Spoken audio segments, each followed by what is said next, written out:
In this video, we're going to be understanding the derivatives applications within word problems such as this one. A farmer is trying to build a pen for his sheep.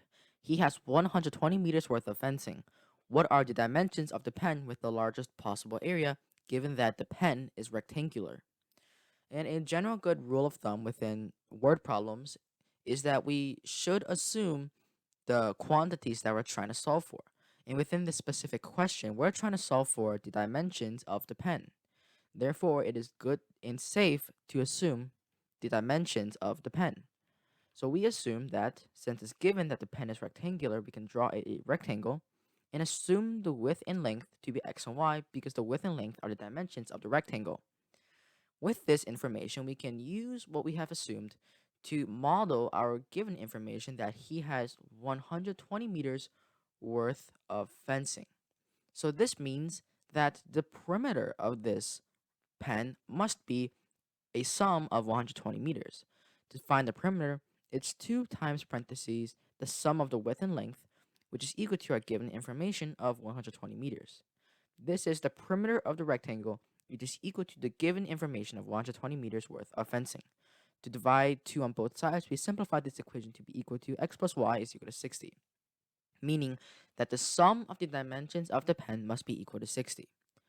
And now we're trying to solve for the dimensions of the pen with the largest possible area. So we also need to find area within this problem. And to find the area of a rectangle, it is equal to the product of the width and length. And notice how the product of the width and length is in terms of a function with a. We can rewrite our y term, which is the length of the rectangle, in terms of our width, which is x. And we can do so from this equation that x plus y is equal to 60 to obtain y is equal to negative x plus 60. We now apply y is equal to negative x plus 60 into our area equation to be equal to x times parentheses negative x plus 60, which if we multiply x within the parentheses, we get negative x squared plus 60x. Notice how that area is written in terms of a function of x, negative x squared plus 60x. We rewritten the area as a function of the width of the rectangle. Therefore, a's of x is equal to negative x squared plus 60x. X could be any variable or any input of a constant, such as 1 meter, 3 meters, 600 meters. It doesn't matter. We're trying to find the area in terms of a dimension of the rectangle in terms of x.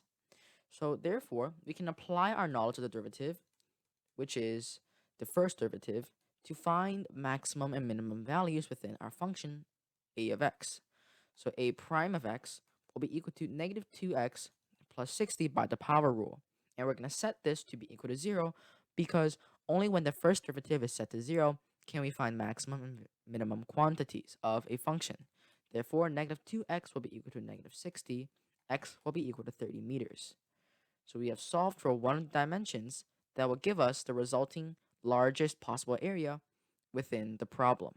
So with x, we can solve for y, and we can do so from the equation x plus y is equal to 60 by y is equal to 60 minus x, which is equal to 60 minus 30, which is equal to 30 meters.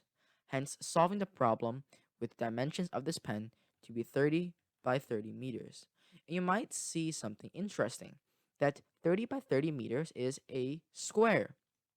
And a thing that is good to remember within these problems that ask for the largest possible area within a rectangular shape, a rectangular shape with the largest possible area will always be a square. Such as if I want a fence with that has a total of 240 meters worth of fencing. Well, the largest pen that can be created with 240 meters will be a square. That applies for any other shape or any other word problem that has the largest area within a certain shape, that is the rectangle. So therefore, we have solved this problem and hopefully understood the applications of derivatives within word problems.